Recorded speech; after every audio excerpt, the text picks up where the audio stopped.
Welcome, fellow travelers. Hardcore Zombie here again, coming at you with another beginner's guide for Last Epoch, talking about the campaign bosses and the like, so you can move on to monoliths without dying. Just a quick little note here about this mini boss that's coming up. With this boss, he can be a bit of a challenge, but you just have to make sure that you're at least above level 8 most of the time. You can do it at level 6 like I am doing here, but I have done this boss a couple times.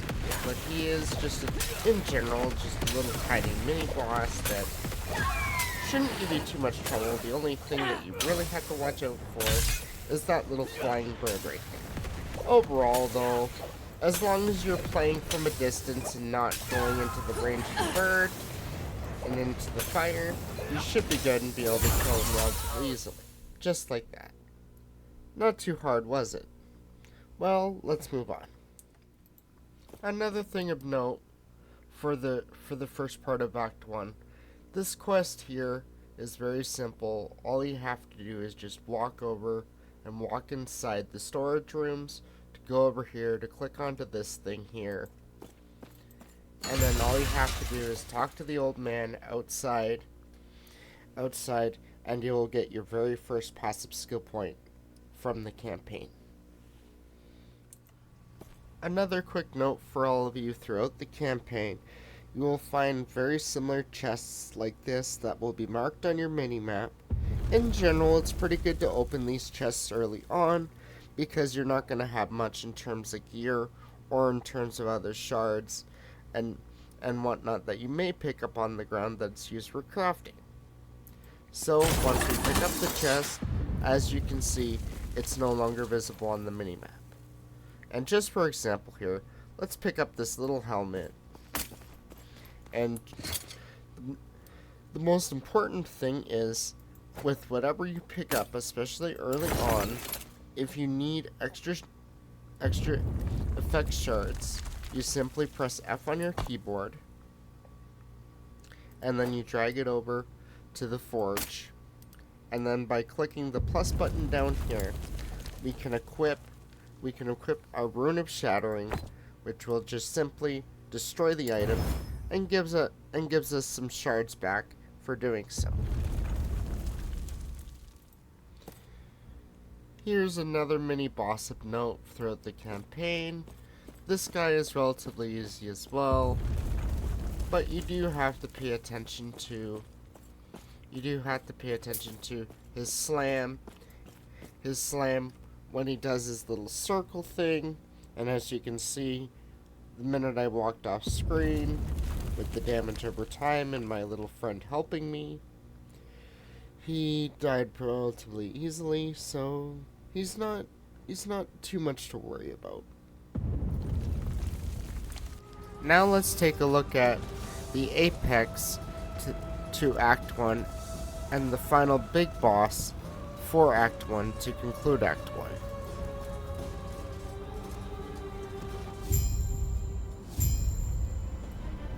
With this guy, it is very important, if you are struggling with him, try to get around to level 12, anything like that, because overall, this guy can be challenging for new players and even recurring players if they're not careful and if they're not fully prepared. For example, if we look at the gear here, I have basically almost no resistances whatsoever. And if we look at my character sheet, it is very minimal. I'm playing almost from the literal beginning with basically no gear, other than the volatile ice, just because I had it in my inventory and I wanted to use it, so that's a little bit extra. Moving on to the actual boss now. We walk up here, we walk up to the boss, we say, "Hi, how you doing? How you doing?" He wants He wants to keep the epoch for himself, and he's self-claiming that it's his, so we have to take it back from him. So he gets on his little griffin thing, and we start the fight. That little attack there isn't really too much. For the most part, you want to avoid that big circle, because that'll deal the most damage, and you will most likely get one shot from it. Because as you can see, I barely just have above 200 health. Which could make things a little bit more difficult, but as long as you're fighting him from a distance and not getting up too close, you are fine relatively. And as you see here, it's getting into the second phase of the fight right now, where you have to be really careful, because his damage will increase a little bit. The extra thing that I did forget to mention so far is that the blue bar with any boss, it's almost similar toward that what we have, but for the most part it's just a temporary health bar, so the boss is a little bit harder to kill. This was as of 1.1 for Harbinger League when they made this change, but as you see, he can go down relatively easily as well, as long as you fight him from a distance. And just like that, the Act 1 boss is defeated. Moving on from here, onto Act 2. This is the first mini-boss of Act 2. I just feel like recording it just to show you how easy it is to beat this little guy here. Once we help out the old man here, and we help him because he needs some help obviously, even though all he really does is cast Fireball like a mage from Dungeons and Dragons, because who doesn't like Fireball, right? Anyway, there's this little dude right here. He's pretty ugly looking. He tries to stab you with his tentacles. Just walk away from his tentacles and just keep your distance, and he'll go down in pretty much no time. Because who wants to sit there getting touched by all kinds of different tentacles coming out of what should be his mouth, but you know, right? He's a void creature, so I guess they don't need a mouth to actually eat any food or anything, but you know, tentacles, it's great. Anyways, as you can see, he's just gonna go down just like that, and that's the first mini boss of Act 2. This place is where you can find your next passive point starting off from Act 2. If you just simply walk over here, walk up past these guys here, and even get in your way, just get them out of the way. And also a thing of note, these lizards are generally pretty good to grab. You always want to go after them when you see one, because they do drop gold, and they tend to drop lots of things. And in this case here, the lizard we are chasing is a blue lizard that drops idols.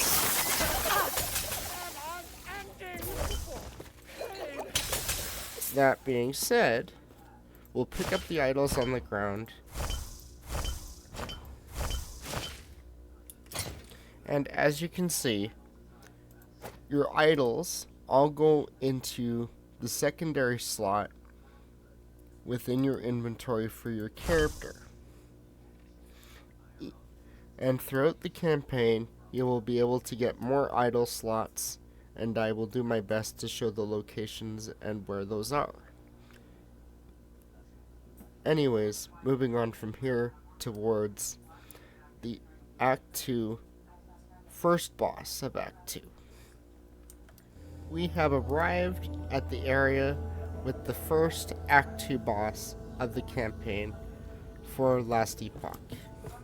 One thing to note with this encounter is that it's technically 3 bosses that do elemental damage, that have rotating attacks between fire damage, lightning damage, and cold damage.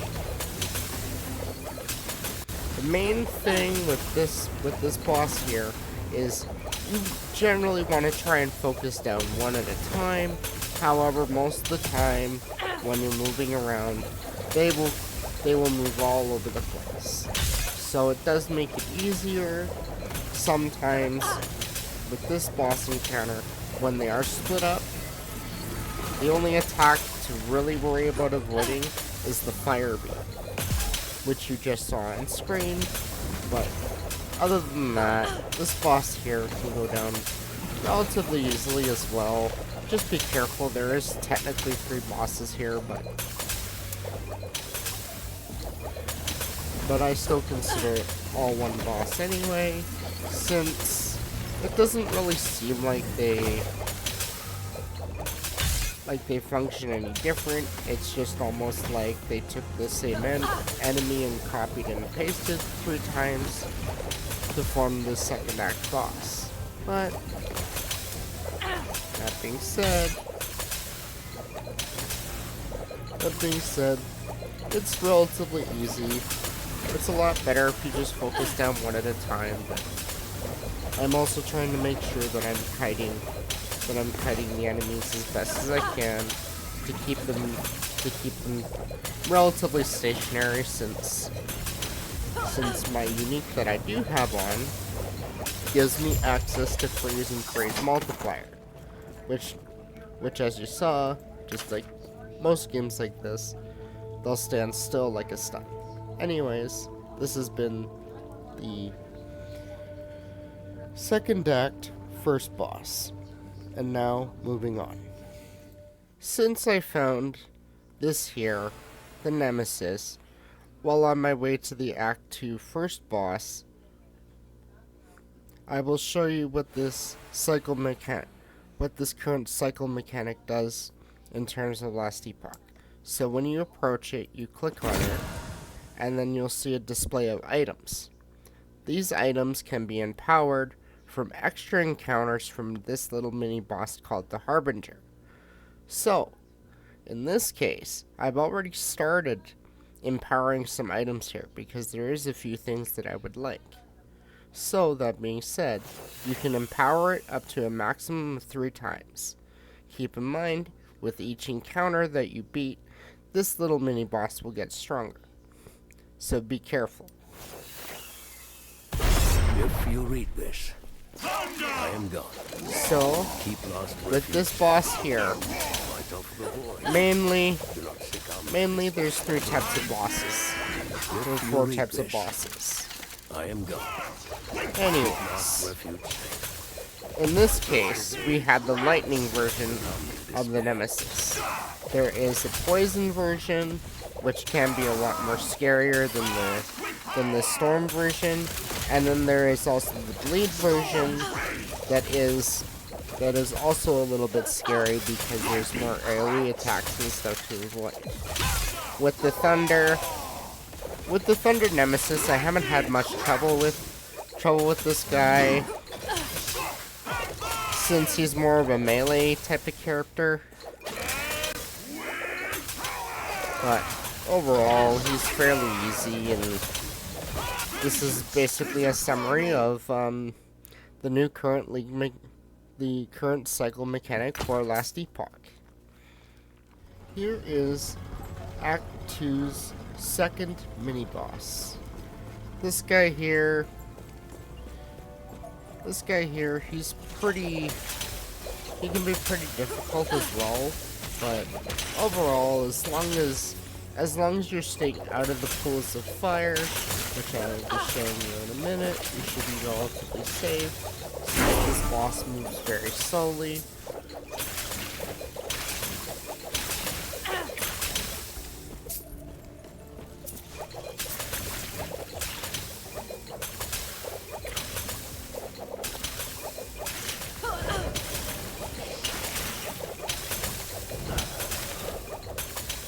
Overall, though, Path of Exile's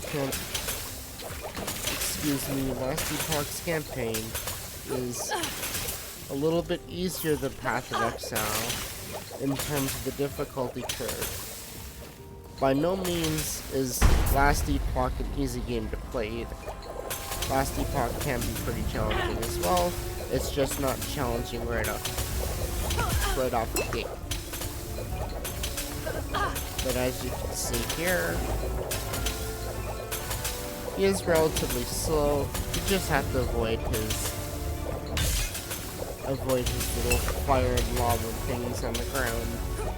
And obviously when he tries to breathe fire on you and breathe lava on you, just get out of his way, you'll be relatively fine. Just like that, the Act 2 second mini-boss has been defeated. We have arrived at the Act 2 second boss. This boss can be a little bit dangerous, however, because of the high void damage. But for the most part, the guy is pretty slow. But for the most part, you want to avoid the beams and any of his projectiles because those will deal a lot of damage. The minions you don't have to worry about too much. They're not that much of a problem. The main thing that makes this guy a little bit easier is the fact that he's mostly stationary. And also too, he kind of looks like a sandworm, doesn't he? Kind of like a purple sandworm type of alien thing. Like not like Metroid or anything like that, but like more like the sandworm from like Doom. If it had extra claws and looked all gross. And there it goes. See? Not too bad, but you still have to be careful. Moving on from here, here is the area of the third boss for Act 2 for Last Epoch in the campaign.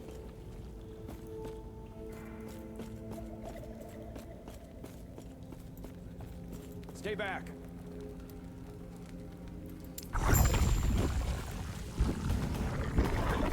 This guy here is pretty dangerous. He can be quite challenged. You just have to make sure you avoid his cone shot mostly, since his cone shot will indeed probably kill you.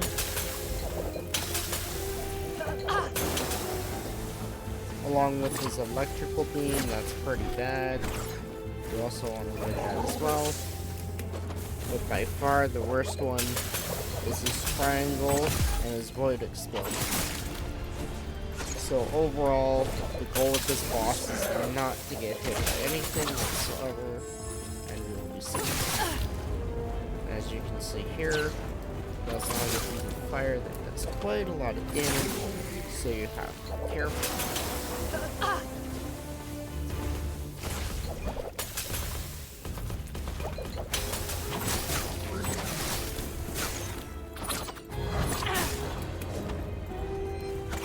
Any little slip up on this boss, especially in hardcore, all it means is you have to try again. In hardcore, like I've said before, there's no such thing as that. There's only try and try and try again.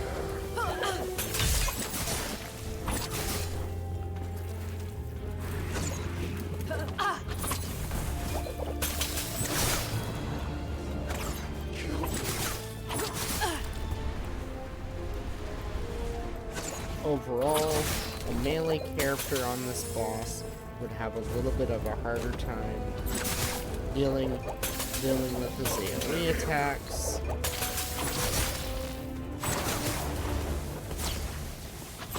But as long as you time everything properly, he shouldn't cause you too much trouble unless you end up getting stuck in his cone.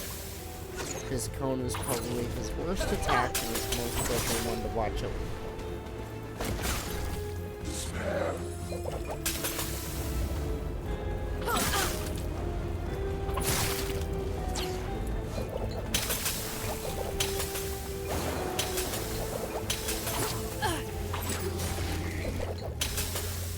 He's also kind of what happens. Kind of what happens when older people. Actually, no, I'm not even gonna go there. Anyway, he's also pretty ugly looking too. That's probably what I was meaning to say. He's pretty ugly looking. He's pretty much like your roughly typical mage archetype sort of thing. What a shame. And as you see, he has now been defeated, and we can now pick up the shard.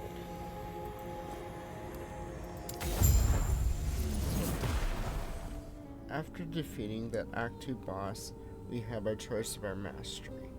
And in this case, for myself, I'm going with the Filking.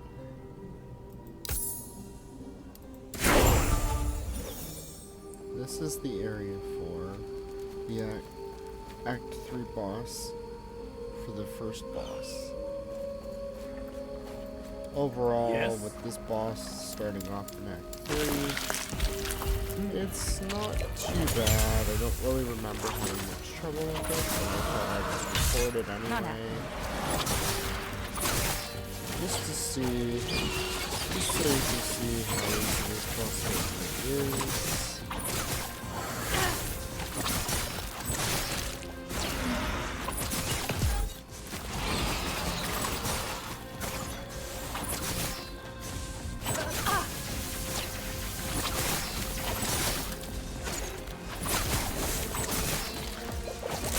Nothing really else to with this boss, and that's it.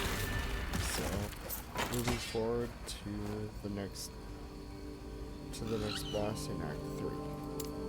Now coming up here to the Act 3 mini boss.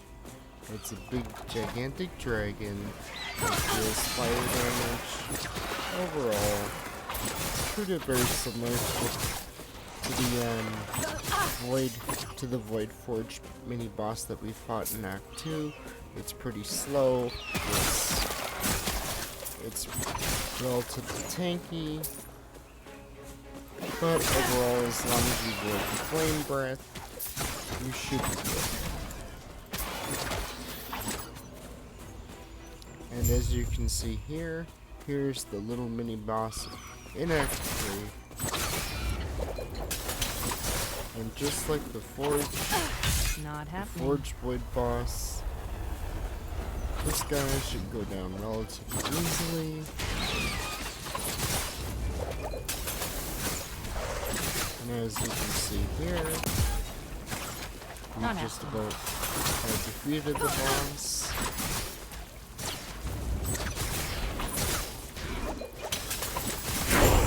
And there we go. That is the mini boss from Act 3 defeated. Moving forward. Now just up here should be the second mini boss of Act 3, the Leaf Guardian. Just up behind. Overall, in terms of the plots of the game overall is a lot of fun. It can be a little bit daunting to play this on hardcore, but overall it's not too bad. The number one thing that you have to watch out for with this guy is any slams he may do, and he's going to try to help you over here, so we'll go down first. But as long as you're avoiding him, overall it shouldn't be too bad.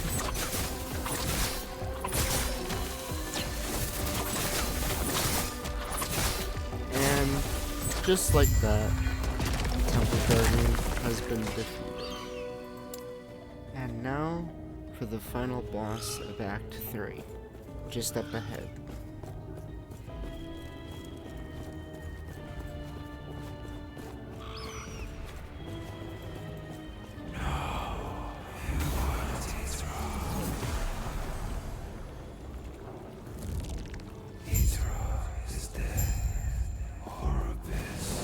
This guy is very similar to the mage that we fought earlier in Act 2.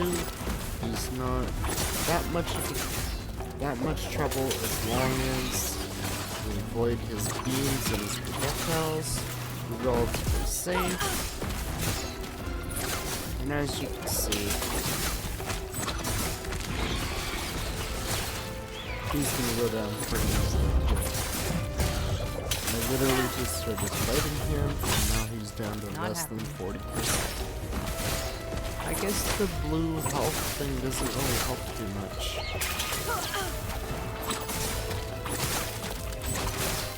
Oh well. Another little ugly boss to kill. Not happening. Kinda looks like an undead tree thing or something, I don't know. But anyway, that is final boss for Act 3 defeated. There's an additional note that I forgot to mention earlier. These ruined prisons here hold a exiled mage inside that will drop special gear that have special effects that you cannot really get anywhere else to start off with during the campaign. So whenever you find one, you're usually better off to open it up and to fight the exiled mage. However, the exiled mage can be a little bit difficult if you're not paying attention to where the exiled mage goes, because the mage itself is pretty fast. As for its attacks, you primarily want to watch out for that cone attack, which will freeze you and stun you in place. Not happening. Just like the Act 2 boss.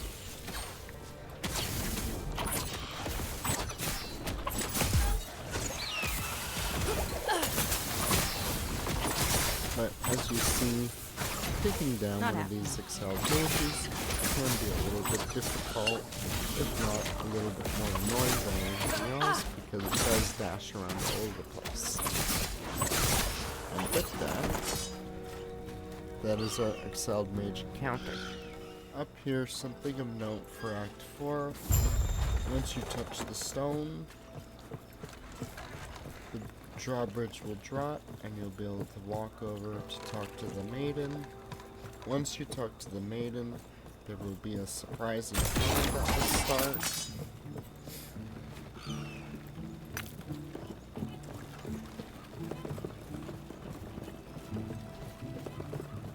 So you just walk up over here and you talk to the maiden to start the encounter. Keep in mind that this encounter can be dangerous if you're not aware of your surroundings, because this encounter happens in a very enclosed area.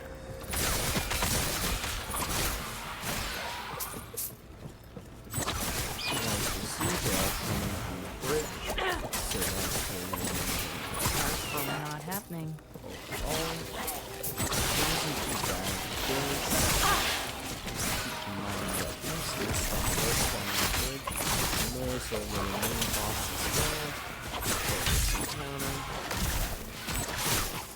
He's kind of standard summoning guys. A little bit more hard damage. His storm range and they spawn quite often, so no one can overwhelm you too easily. And with that, we have completed the encounter. This is where you get your main skill point in Act 4 from the college.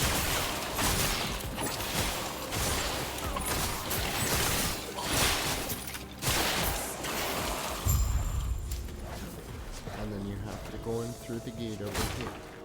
I can't tell you how many times I've teleported out of the area and then forgot to actually take the time rift to the Rune College to make my life a lot easier.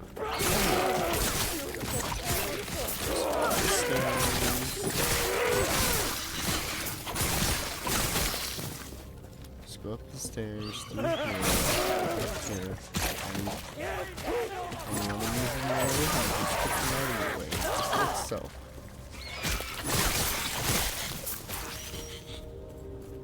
And then in here is the piece that we need to press. I'll press for that thing. You take the crest,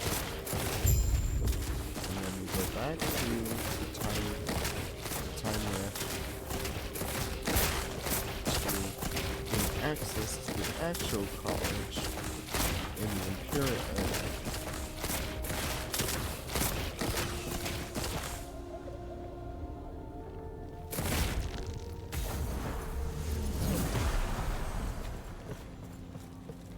We talk to the guy again, we present the crest, and now we can finally go inside and grab our passes on.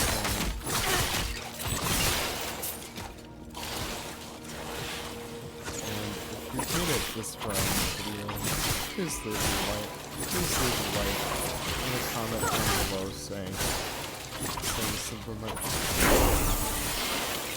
I was here, anything like that, even if it's a little bit of a troll comment. It's all good.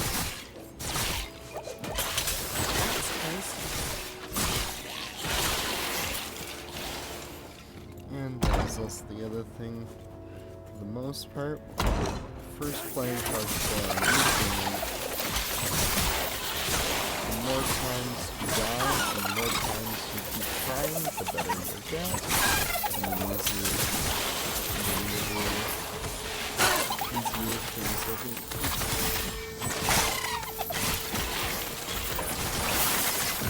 Don't expect on your first playthrough to get everything perfect, and not because half the experience of playing these types of games is learning from your mistakes. As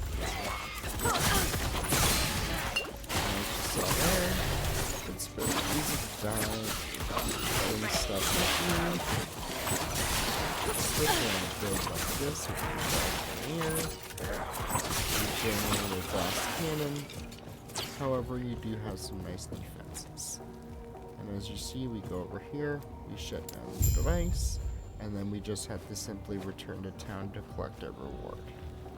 And now we have arrived where the Act 4 final boss is located upon this giant ship, where we will fight the final boss for Act 4.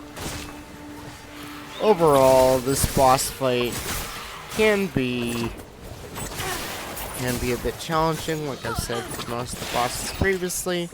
Just keep in mind that this boss here deals necrotic damage and damage over time with some of his attacks. Overall though, he's pretty slow, and for any of you League of Legends players out there or the like, you might find he looks a little bit similar to a certain champion in League of Legends, which you will see in a second.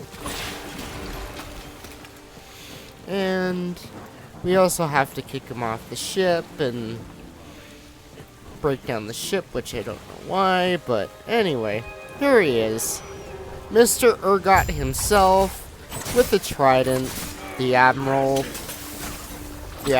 of the ship, Not happening. the Act 4 final boss, which I affectionately like to call Urgot, because look at that. He's got the crab legs like Urgot, he moves like Urgot, he kind of even talks like Urgot. So, he's Urgot. And yeah, he's pretty slow. Main thing you want to watch out for is his necrotic beam there. He also deals a little bit of lightning damage as well, but overall, he's just a giant crab with 5 legs that tries to be tough, but overall, just avoid his pools of necrotic damage and any of his extra slam attacks. And as you can see, he's almost down to 20% health, and now he is dead. This now concludes Act 4, as well as kind of a questionable part of the campaign in this story, which I will show you here just for fun. So as you see here, we release our little friend here, aka Captain Useless, which I will explain a little bit later. So we free this guy, and he expresses his gratitude and how thankful he is. And now we go through with the plan, and for whatever reason, instead of deciding to sail this gigantic ship anywhere, the crew just decides, hey, why not just go for a casual swim out in the middle of the open ocean towards our next destination. So we give the signal, and we jump off the ship and we go for a casual swim across the ocean to the next point.